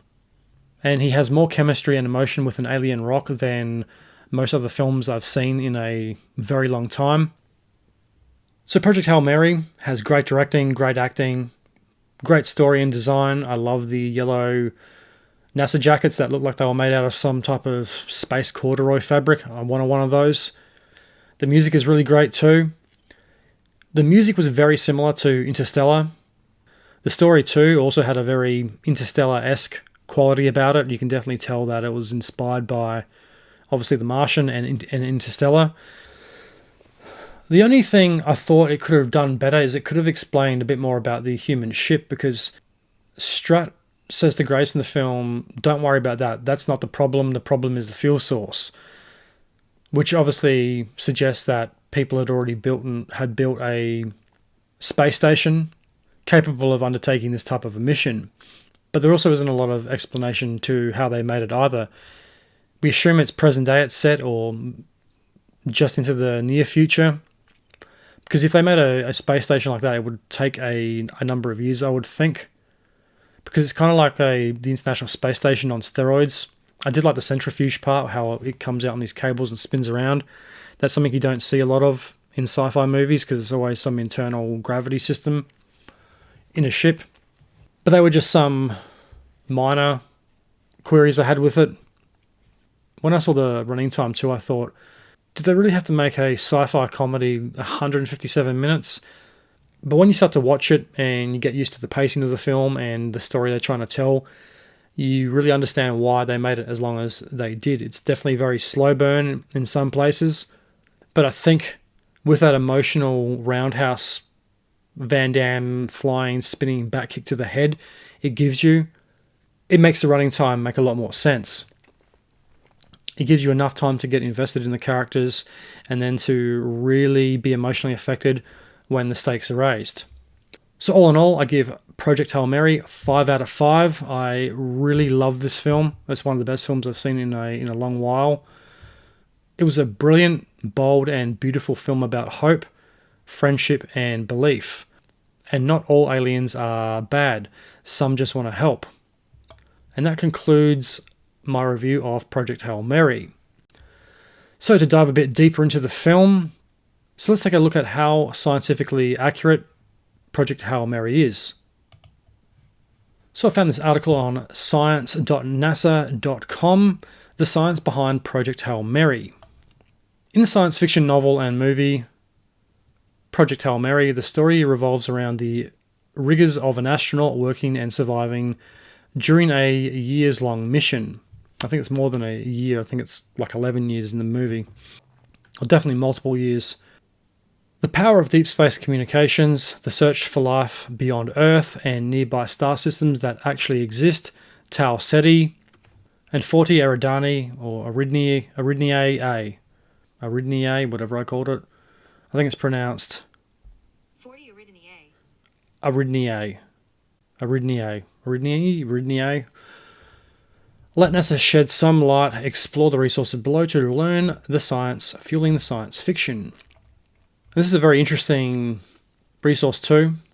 There's a lot of very cool articles and explanations on the website. I'm not going to go all into them all. There's some great telescope pictures as well of different planets. But we're just going to stick to the ones that relate to the film.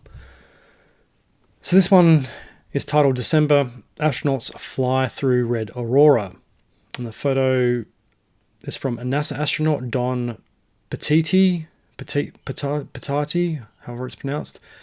Bright red auroras are very rare, occurring only with intense solar activity when charged particles from the sun collide with atomic oxygen 120 miles or 200 kilometers or higher above Earth. In October 2024, severe geometric storms instigated dazzling displays of northern lights visible from shockingly low altitudes on the ground.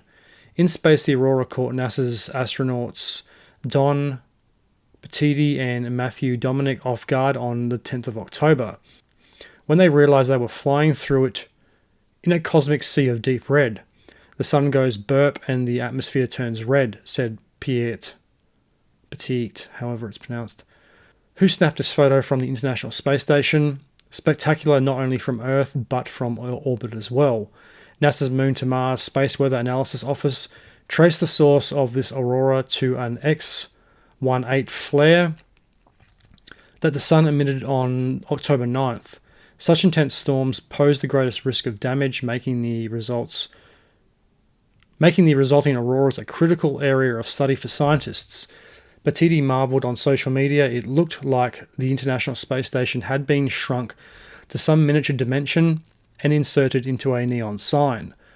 We were not flying above the aurora, we were flying in the aurora. Interesting. It's a fucking cool photo too. I definitely recommend checking it out. It's amazing the power of the sun. It sends a solar flare out and it has the potential to damage a lot and cause a lot of chaos here on Earth. The next one is SDO's ultra high definition view of 2012 Venus transit. Visualizations by Tom Bridgman, released Tuesday, 5th of June 2012. Launched on February 11, 2010, the Solar Dynamics Observatory, or SDO, is the most advanced spacecraft ever designed to study the Sun. During its 5-year mission, it will examine the Sun's atmosphere, magnetic field, and also provide a better understanding of the role the Sun plays in Earth's atmospheric chemistry and climate. SDO provides images with resolution 8 times better than high-definition television and returns more than a terabyte of data each day. On June 5, 2012, SDO collected images of the rarest predictable solar event, the transit of Venus across the face of the Sun. This event lasted approximately 6 hours and happens in pairs 8 years apart, which are separated from each other by 105 or 121 years. The last transit was 2004 and the next is 2117. It's a fair while off. The videos and images displayed here are constructed from several wavelengths or extreme ultraviolet light and a portion of the visible light spectrum. The red-colored sun is the 304 angstrom ultraviolet. The golden-colored sun is 171 angstrom. The magenta sun is 1700 angstrom. And the orange sun is filtered visible light 304 and 171 show the atmosphere of the sun, which does not appear in the visible part of the spectrum. And these are photos and videos of the sun. There's quite a lot of photos and they are truly remarkable. They look like images from a film. So next article is very interesting. Exoplanet 51 Iridiani B Gemini. No rocky exoplanet. That makes me a little sad. The discovery image of Jupiter-sized extrasolar planet orbiting the nearby star 51 Eridani was taken in near-infrared light in 2014 by the Gemini Planet Imager. The bright central star is hidden behind a mask in the center of the image to enable the detection of the exoplanet, which is 1 million times fainter than 51 Eridani. The exoplanet is on the outskirts of the planetary system, 11 billion miles from its star. Its distance is equivalent to the location between the orbits of Neptune and Saturn in our solar system. The 51 Eridani system is 96 light-years from Earth. Webb will probe the planet's atmosphere at infrared wavelengths astronomers have rarely used to image distant worlds.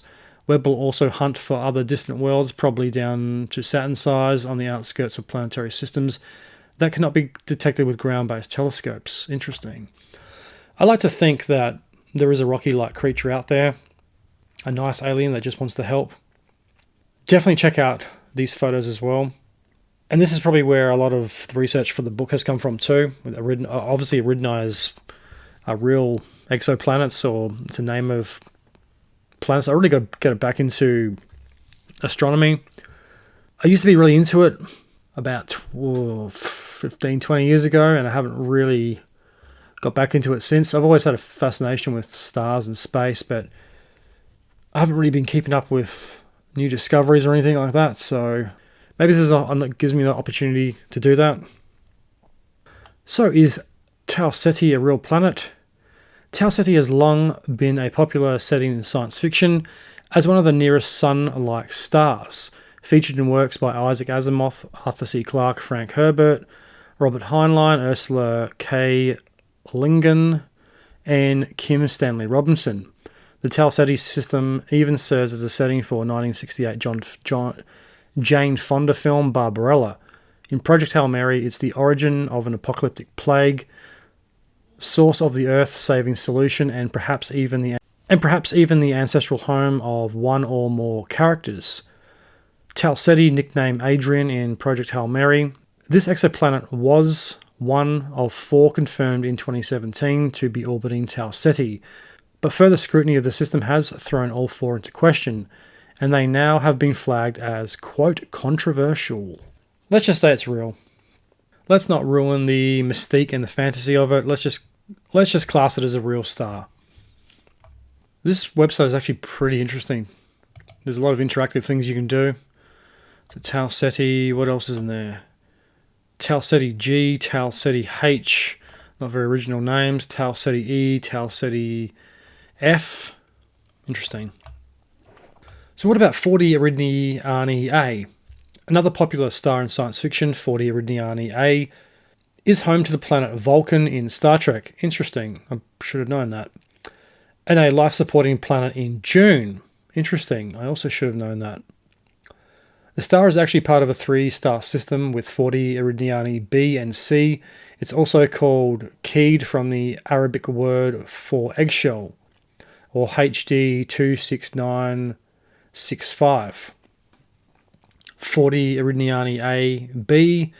The exoplanet called Erid in Project Hail Mary, Rocky's homeworld, is thought to be a real exoplanet when discovered in 2018, but turned out to be a false positive. At the time, people liked to compare it to Vulcan from Star Trek because the planet also orbited 40 Eridani A. For Project Hail Mary novelist Andy Weir, the exobiology in his story was inspired by the supposed environment of 40 Eridani A-B, an extremely high-pressure world where life evolved to, quote, see, using echolocation to minimize movement and energy expenditure. Interesting. So this is all theoretical, I take it, because a lot of the images and stuff here are concepts by artists. There's another article called Discovery Alert, Spock's home planet goes poof. A planet thought to orbit star 40 Eridani A, host of Mr. Spock's fictional home planet Vulcan in Star Trek universe, as well as Rocky's homeworld in Project Hail Mary, was really a kind of astronomical illusion caused by pulses and jitters of the star itself, a 2024 study showed. The possible detection of a planet orbiting a star that Star Trek made famous drew excitement and plenty of attention when it was announced in 2018. 5 years later, the planet appeared to be on shaky ground when researchers questioned whether it was there at all. Now, precision measurements using NASA NSF instrument installed a few years ago on top of Kitt Peak in Arizona seem to have returned the planet Vulcan even more definitively to the realm of science fiction. That's disappointing. Two methods of detecting exoplanets, planets orbiting other stars, dominate all others in the continuing search for strange new worlds. This transit method, watching for the tiny dip in starlight as the planet crosses the face of its star, is responsible for the vast majority of detections. But the, quote, radical velocity method also has racked up a healthy share of exoplanet discoveries. This method is especially important for systems with planets that don't, from Earth's point of view, cross the faces of the stars. By tracking subtle shifts in starlight, scientists can measure wobbles in the star itself.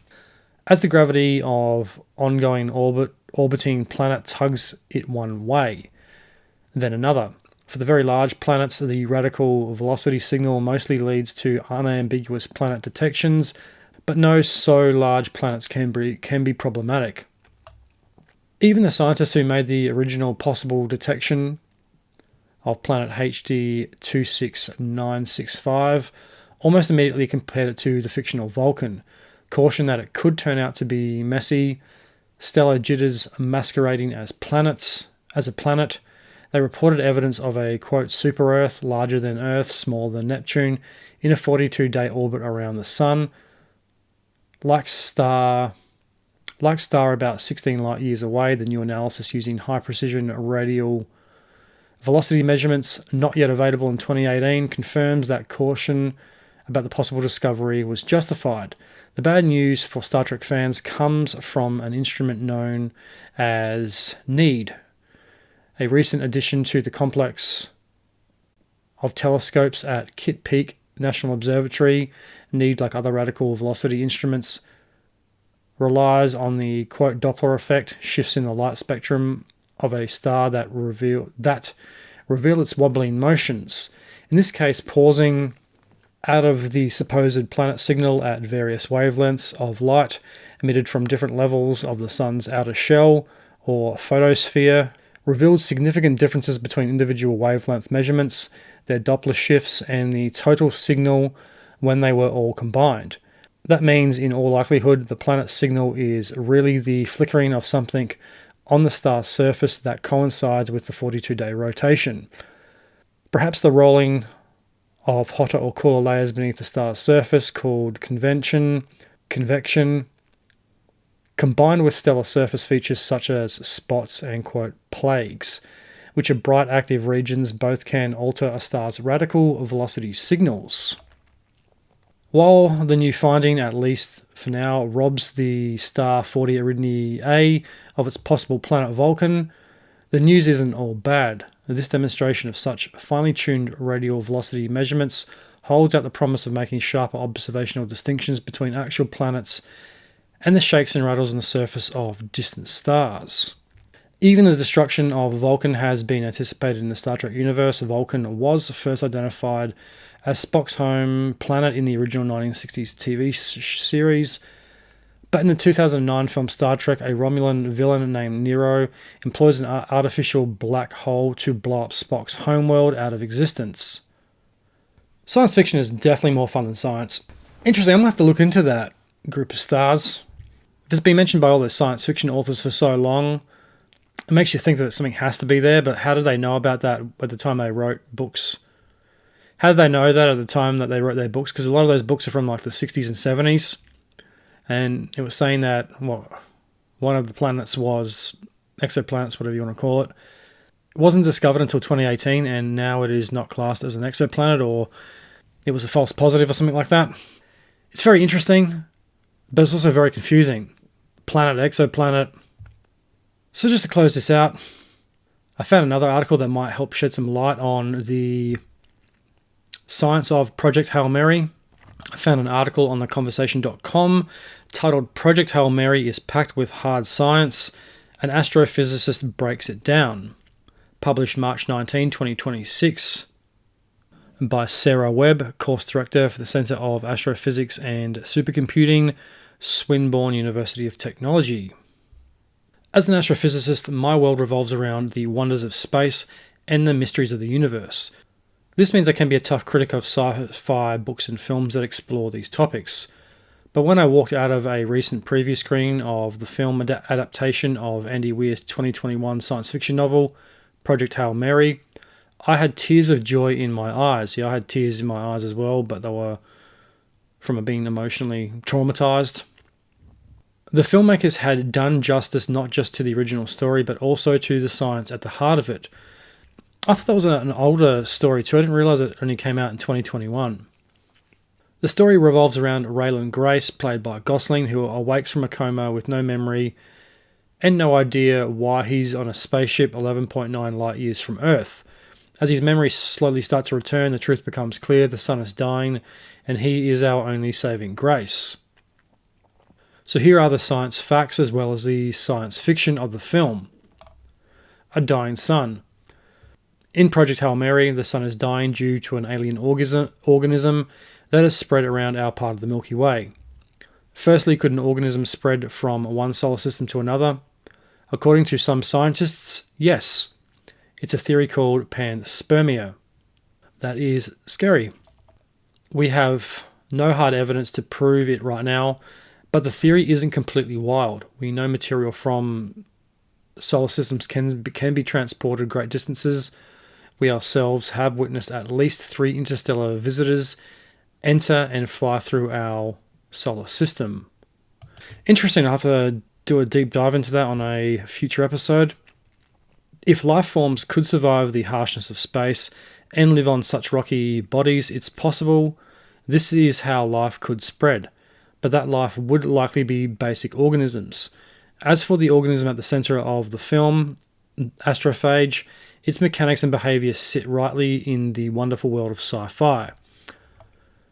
The size of space. The idea of humans traveling between stars feels like an almost impossible challenge. In our galaxy alone, there are more than 400 billion stars, but only roughly 100 of them are within 20 light years of Earth. Project Hail Mary focuses its attention on one of those systems, known as Tuceti, sitting 11.9 light years away. If we were to travel to this star with the fastest spacecraft humans have ever flown in, the Apollo 10 module, that's the fastest, traveling at more than 39,900 kilometers per hour, it would take us 320,000 years. Wow. If that's the fastest spacecraft, what's the slowest? I think that's where the movie has also been very clever. It doesn't just set it in like 2026 or 2030. It leaves it a little open-ended. You know, it's modern days, but it could be the not so distant future, or in a couple of years' time. And the ship, and like they mentioned in the film, the ship isn't the problem. We can build a ship. It's just the fuel source to get there. And the astrophage provides the fuel that gets the ship to the planet in less than 320,000 years. Without that, the story doesn't really work. You need a fuel source to go to the planet in a decade or so. That's what the story does really well. And it is a stroke of luck that in the story, the astrophages eat light and use that to propel themselves. So if you get enough of them, you stick them in some type of tank or something, blast them with light, and then they produce the energy. In a story where the sun is dying now, there is no time for that. So how does Project Hail Mary overcome this problem? Enter special relativity. Special relativity is one of the most paradigm-shifting theories of modern history, developed by Albert Einstein in 1905. It equated mass and energy as one and the same. It's best known as the famous E=mc² formula. When Einstein was able to work out mathematically, and we've later proved observationally, is that the closer to the speed of light something travels, the slower the time it experiences in its reference frame. Interesting. It's called a Lorentz transformation, and it allows us to determine the time experienced in a reference frame different to our own, say traveling close to the speed of light. The movie doesn't give a full physics lesson on this, but rather uses visual cues, including correct mathematics worked out by Grace on a whiteboard to demonstrate this time change. Interesting, and I knew the whiteboards had a bigger part to play in the film. I thought it was just about cues for the backstory. Obviously, he writes a lot of scientific things on the board as well, but I guess unless you're a scientist or into that, you're probably not going to pick it up, which I know I didn't. What Grace determines is that he's only been in a coma for 4 years due to the effects of time dilation on a ship traveling that fast, which is scientifically spot on. Interesting. And also kind of frightening, because if you're asleep and there's no one flying the ship, so to speak, what if you got hit by an asteroid or you crash into the debris and all the crew are killed and the mission is a complete failure? Because essentially that's what happens in Alien Covenant. That big solar collector thing gets hit by an asteroid shower, and a lot of the crew get killed. And that was 250 years into the future. But that's also another clever aspect of the film, is they don't really go too deep into the physics on how the time dilation works. If this was made by Christopher Nolan, I guarantee you he would, because that's something that they go into quite heavily in Interstellar, is the effect of time. Like that scene when they go to check out the ice planet. They're going to be gone for, 35 or 45 minutes. But as soon as they go past this belt and they get close to the planet, it will take them 22 years to get back, or something like that. That was really trippy, especially because a lot of science fiction doesn't really go into that. Or if it does, the crew's always in cryo sleep, and that way they can just sleep for 80 years and travel through space just like they do in Alien and Aliens. We have to talk about the aliens.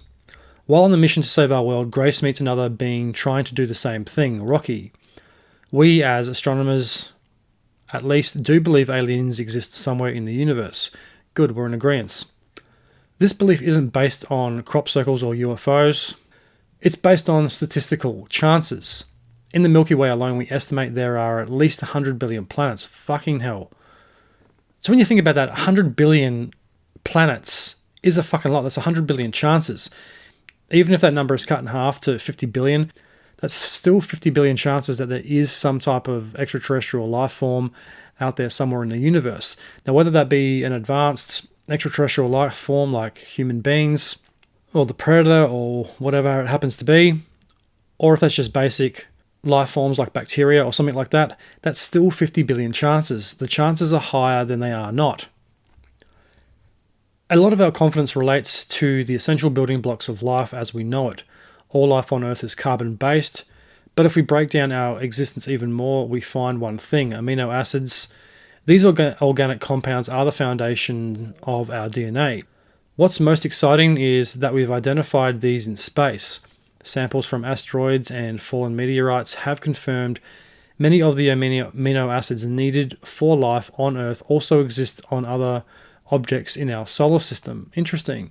So even if you want to go by the basic, all life has to be carbon equation and it has to look somewhat human, that's still a very good chance that if you have the right planet that is similar to Earth, it doesn't have to be the same, because humans live in some pretty extreme and diverse climates and conditions around the planet. If you had an Earth-like planet somewhere out of those 100 billion planets, there's a good chance there could be very similar life to us out there. Then going even further than that, what if it's not a carbon-based life form or a hydrogen-based life form like Grace suggests in the film? What if it's like bacteria, or it's an alien like Rocky? Who the fuck knows? And that's what's so interesting about that question. But just say there is, even 20 billion, even 100 million is a massive number. Even 1 million. If you have 1 million planets where human-like life forms could exist based on the amino acids and all these organic compounds that scientists have found, that's a pretty good chance that life exists somewhere outside of Earth. What's most exciting is that we've identified these in space. Samples from asteroids and fallen meteorites have confirmed many of the amino acids needed for life on Earth also exist on other objects in our solar system. Alien Earths beyond our own. The film allows audiences to see what other planets might look like. When Andy Weir originally wrote this novel, it was scientific consensus that alien worlds likely existed around to Ceti and the home planet of our new friend Rocky 40 Eridani A. But in recent years, science has progressed and new data suggests both of these systems appear to have been false detections of planets. That's also sad. Make a better telescope. Don't give us hope and take it away like that. So at least for now, Rocky's home doesn't exist, but thousands of others do. As of March 2026, astronomers have confirmed 6,100 exoplanets. These are worlds that exist beyond our own solar system, around distant stars, and can be either rocky or gaseous. One place Grace and Rocky need to explore on their adventure to save the stars is a theoretical planet orbiting to Ceti. Here we see stunning hues of green and red and distinctive swirls of gases mixing in the atmosphere. It's reminiscent of gas giants in our own solar system. Jupiter, Project Hail Mary, is more than just an epic adventure film with beautiful visuals. It's a story that reminds us how important our world is and how vital science is to our continued existence on it. That's another very important factor about the film also, is how important science is to interstellar threats and problems, and really how important the Earth is and why we need to look after it. And that brings us to the end of the episode. A big thank you to everyone who stuck around to the end. I hope you all enjoyed it and learned something. If you'd like to support the Truth Tank, there's a couple of things you can do. You can head on over to the brand new Spring The Truth Tank shop. You can get yourself some of the MK1 collection, the Truth Tank logo tee, the Truth Tank tank top, the Truth Tank truth cap, the Truth Tank hoodie, crew neck, long sleeve top, bucket hat, or you can pick yourself up the Truth Tank onesie made of premium cotton. Just go to the link in my social media profile or the show notes of this episode and click the link to the Spring shop. Pick yourself up some wearable truth. It supports the show and you look really cool doing it. If you want to support the Truth Tank in other ways, why don't you buy me a coffee? Or in this case, why don't you buy me some tank fuel?